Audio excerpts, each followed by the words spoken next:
Well, good morning. This is like talking to two different groups. Turn my head. Uh, Corey's gone camping today. Happy Father's Day to all the fathers here. And asked me to talk about fatherhood. Imagine that. So that's what we're going to do today. And I think, unfortunately, for fathers, when your kid is born, there's not a manual in plastic zip tied to the kid's leg when they come out to tell you how to be a father. And I wish it were, but it's not that way. So we sort of got to figure this out as we go. But the fact that we don't have a manual doesn't mean that God hasn't provided resources for that. And God is a perfect example of what a father should be. So we're going to look at him today and see what it is that we need to do as fathers, as head of the family, to be and the father is ultimately responsible for the family, even though the verses in the Bible that talk about parenthood apply to both the mother and the father. The father is ultimately responsible. So let me first say that as father, you're going to make mistakes. You're going to make a lot of them. As I reflect more on my life, I think more about the mistakes that I made. A lot of those involved my children and disciplining my kids. Now for me, my kids are all grown. I think my oldest is 44. Shane's our youngest, 36. So they're gone. I don't have responsibility over them anymore. A lot of you, though, are still young enough that if you need to make some course corrections, you still can. And follow Joshua 24:15. It says, "As for me and my house, we will serve the Lord." So I've got to say, I feel very blessed. Our three children all follow the Lord, and they're raising their kids to do the same. Not because we did a great job. I think God was able to use my wife and I, in spite of our failures, he was able to do some pretty good things with our kids. I think my son actually is raising his kids much better than I did mine, even though he's a lot like me. I was at the same age, kind of short-tempered, not a lot of patience, and I've gotten better over time. But when my kids were growing up, I was gone a lot.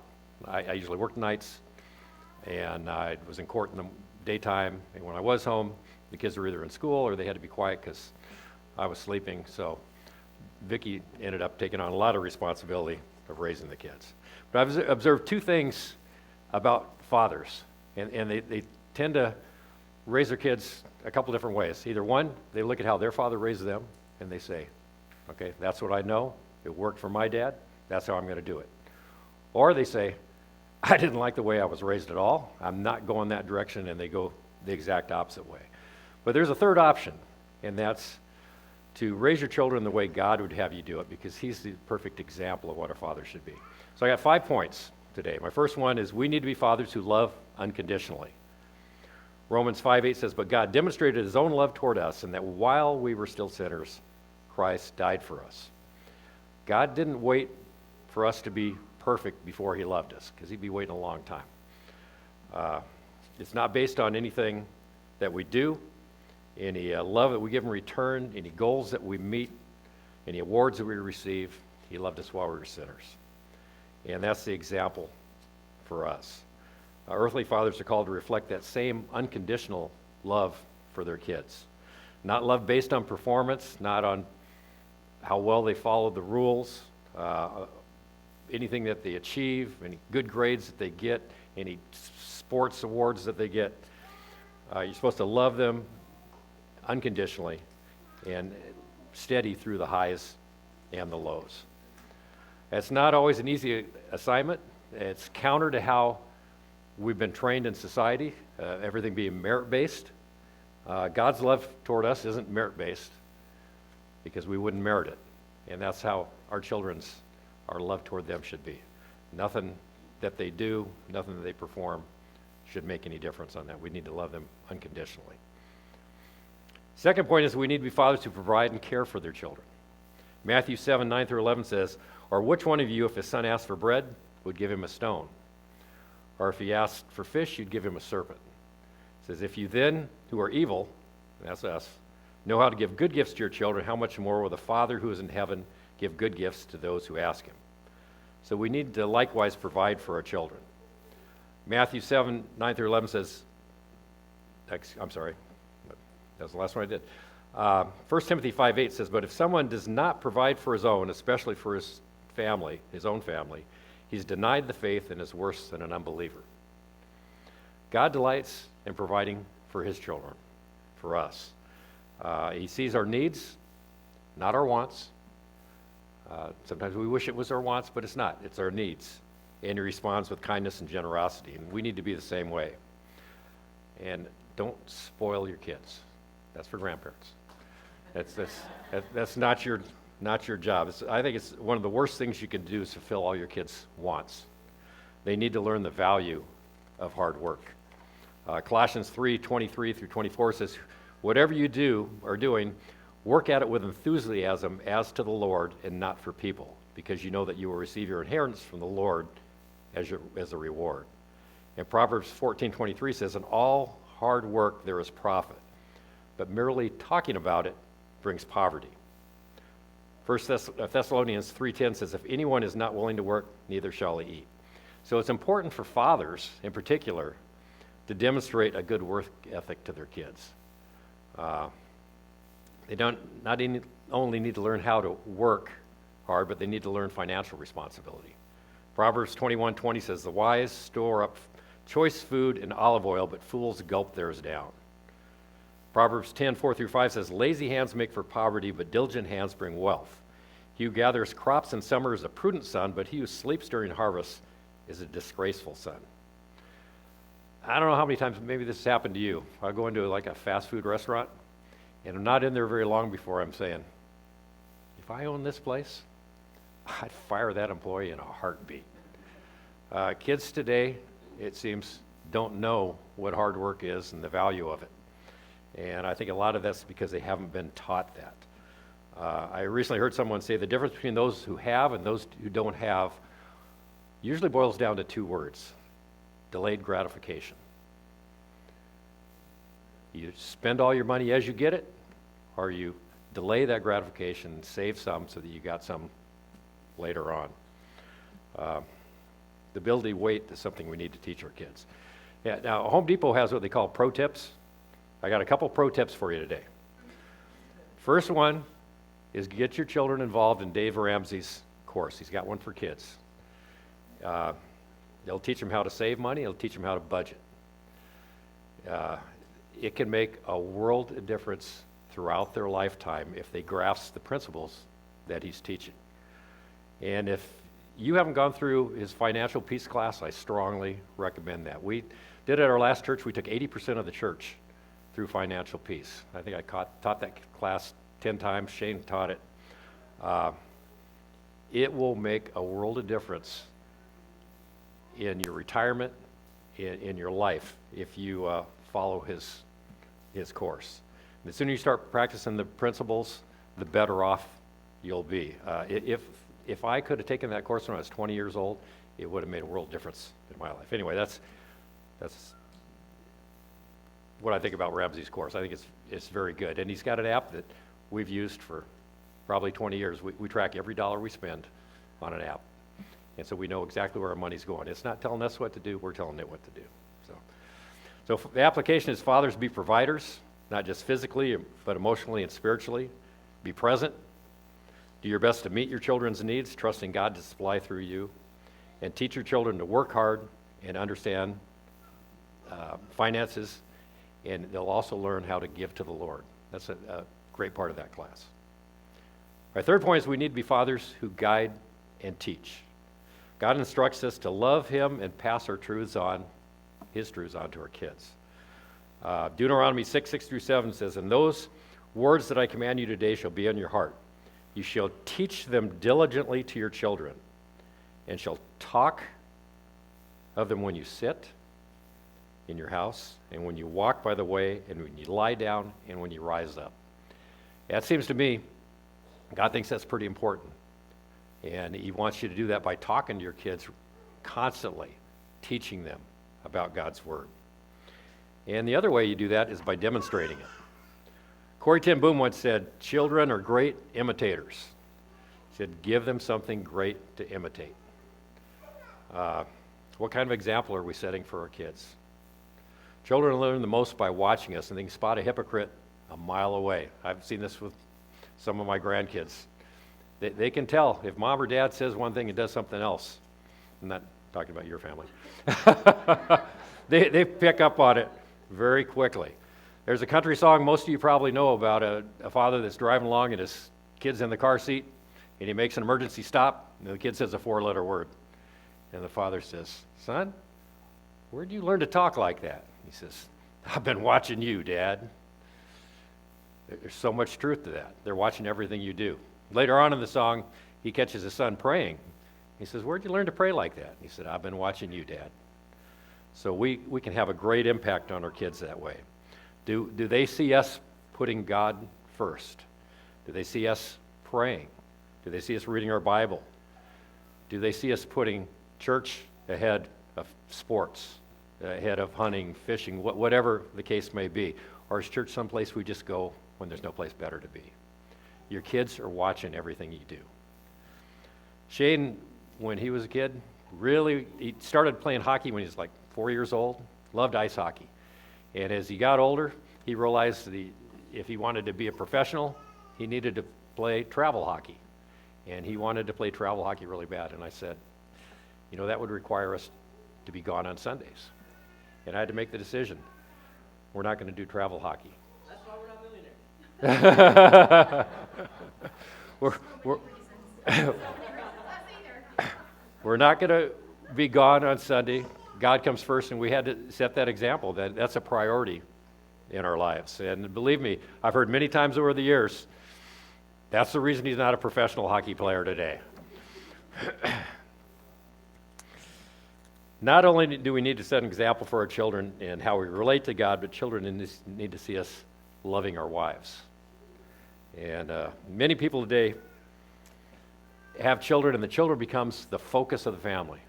It's all about the kids, and everything centers around the kids. And that's great, except that needs to be secondary to your wife. Children learn how to treat women, and they learn how the family's supposed to be run by watching their parents. And if they grow up seeing how you treat your wife, and that's not biblical, that's the way that they're going to treat their wife when they get older. 1 Peter 3:7 says, "Husbands, in the same way, treat your wives with consideration as the weaker partners, and show them honor as fellow heirs of grace of life. In this way, nothing will hinder your prayers." Many fathers today have relinquished the role of being the head of the family to the wife. Children grow up seeing their mother in charge of discipline. They see the mother as a spiritual leader in the family. They see her as a leader at attendance at church, a leadership role. And they're going to think that's the way the family's supposed to go. And it's not a biblical example. Ephesians 5:33 says, "Each one of you also must love his wife as he loves himself, and the wife must respect her husband." There's a whole series on respect and love that you can go to. But being an example to your kids, demonstrate God's love for you in the way that you treat and love your wife. My fourth point is we need to be fathers who discipline. Don't be a passive father. You might have heard this old saying, "This is going to hurt you more than it does me." Some ways, that's true. My son may say, "Yeah, that's not true. It hurt me more than it did you." But I think as parents, we all understand that. I can tell you, I struggled with discipline a lot. I oftentimes disciplined out of anger, I disciplined out of frustration, and I disciplined out of a lack of understanding. I personally mistook my child's fear for defiance, and I was wrong with that. And it's kind of hard for me to teach this in front of my son because he knows how I was as he was growing up. But discipline is a character trait of God. Hebrews 12:11 says, "No discipline seems pleasant at the time, but painful. Later on, however, it produces a harvest of righteousness and peace for those who have been trained by it." If you search the word discipline in the Bible, you'll find myriad verses that deal with discipline. Hebrews 12:6-7 says, "For the Lord disciplines the one he loves, and chastises every son who he receives. Deuteronomy 8:5-6. Know then in your heart that as a man disciplines his son, so the Lord your God disciplines you. And there are a ton of proverbs that talk about how to raise kids, how to discipline kids.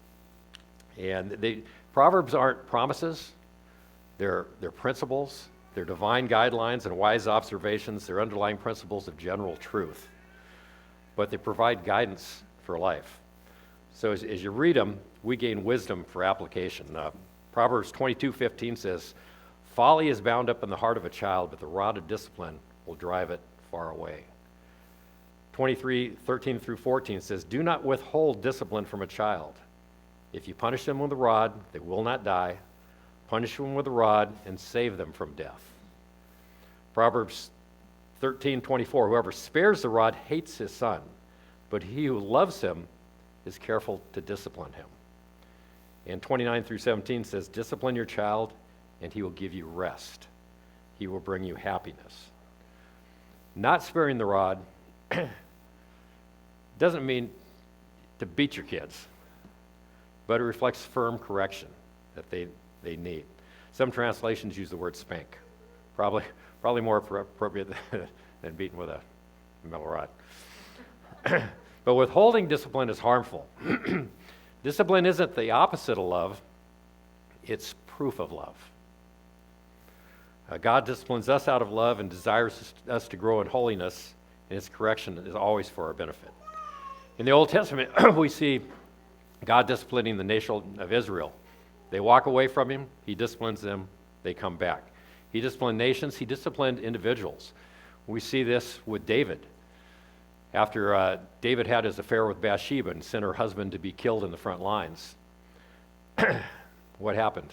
God said, calamity will come upon your household because of his sin. And it did. His child that he and Bathsheba had died. One of his sons raped his half-sister. Another son killed the rapist. And then that son started a coup against David. And David, the rest of his life, had problems because of that. So God's discipline can be tough. The book of Samuel gives us a really good example of a not-so-great father, one who was a lax father and lacked discipline. It was Eli. He was a priest at Shiloh. Shiloh was a territory in Ephraim. He was a judge there for 40 years. It was a religious center of Israel. The Ark of the Covenant was there. The tabernacle was there. And he had two sons, Hophni and Phinehas. And they became priests as well as he was. And if you remember the story of Samuel, Samuel hears a voice, doesn't know what it is. Eli says, go back to sleep. When you hear that voice again, that's the Lord talking. Listen to what he says and tell me tomorrow what he said. So the next day he says, what'd he say? And Samuel was very clear. He says, this is what the Lord said. At that time I will carry out against Eli everything I spoke against his family from beginning to end. For I told him that I would judge his family forever because of the sin he knew about. His sons blasphemed God, and he failed to restrain them. 1 Samuel 2:12 says, the sons of Eli were wicked men. They did not acknowledge the Lord's authority. And what they did is they basically stole food. People would come to sacrifice. They'd stick their big fork in the pot and take whatever they could find. They're getting ready to roast meat. They'd take it before it was roasted. And if the people complained about it, they said, we're going to take it by force if you don't give it to us. 1 Samuel 2:17 says, the sin of these young men was very great in the Lord's sight, for they treated the Lord's offering with contempt. Eli didn't have a lot of discernment. If you remember Hannah, she's praying silently, her lips are moving a little bit. Eli looked at her and accused her of being drunk. And you're thinking, come on, you couldn't tell the difference between somebody praying silently and somebody that's drunk? He didn't show a lot of discernment. His sons didn't acknowledge the Lord's authority, and Eli had them working as priests in the temple. What the heck? 1 Samuel 2:22 says, now Eli was very old. He was 98 at this time. And he heard about everything his sons were doing to all Israel and how they were sleeping with the women who served at the entrance to the tent of meetings. And he said, why are you doing these things? I hear about your wicked deeds from all these people. No, my sons, it's not a good report I hear circulating among the Lord's people. If a man sins against a man, God can intercede for him. But if a man sins against the Lord, who will intercede for him? It says, but they would not listen to their father, and the Lord intended to put him to death. So where was Eli when these kids were growing up? Where was he when they became adults? How could he have been oblivious to their actions and the way that they were being? Everybody in town knew what they were doing. They're sleeping with the gals at the head of the temple. What's with that? He's in charge of the temple, and they're sleeping with the women that are at the front of it. He even benefited from his son's sin. It says that he ate the meat that they stole and became fat from it. So he was passive in his discipline. He knew what was going on, and it was just easier to ignore the problem than to deal with it. Laws and rules that aren't enforced, whether it be in society or whether it be in your family, are oftentimes not obeyed. And I think, don't want to get political, but the last 4 years at our border, I think, is pretty clear cut that if you don't enforce the laws, people aren't going to obey them. I wonder, turn on the news and I watch these LA riots, and I think how many of these kids grew up without parents, without fathers in the home, that were doing the discipline they should have been doing and teaching them the right way to act. But our God's a God of order. He's a God of discipline, and we need to teach those to our children. There need to be consequences. 1 Corinthians 14:33 says, "For God is not a God of disorder, but peace." So in 1 Samuel 2:29, a spokesman for God finally comes to Eli and says, this is what the God says. He says, "Why do you scorn my sacrifice and offerings that I prescribed for my dwelling? Why do you honor your sons more than me by fattening yourself on the choice parts of every offering made by my people Israel?" Now, every child's got their own personality. And Eli's sons were young men at the time that they were sleeping with the gals in the temple there. But God held Eli responsible for his sons' failures because he had failed as a father. And what were the results? His two sons were both killed in the same day. The Ark of the Covenant was captured. There were 34,000 Israelis that lost their lives. And Eli and his daughter-in-law both died. So discipline is an important part of a father's life, and they need to be aware of what their children are doing, and they need to provide discipline. But discipline must also be consistent and just. Ephesians 6:4 says, "Fathers, do not provoke your children to anger, but bring them up in discipline and instruction of the Lord."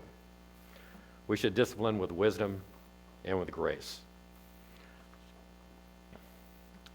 Make God a priority.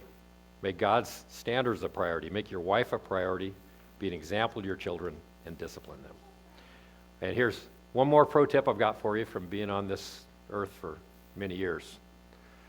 If you wait to discipline your kid till the 10th time you tell them to do something, your kid will wait till the 10th time before they'll do what they're supposed to do.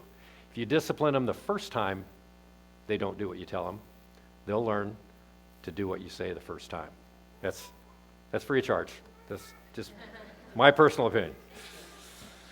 My last point is be a father who is patient and forgiving. We all know the parable of the prodigal son. The younger of the two sons decides he wants his share of the inheritance. So he goes to his father and says, "I want my share of the inheritance, and I want it now." And there's some that think that by saying that he's actually saying, "I wish you were dead." But the father, he gave it to him.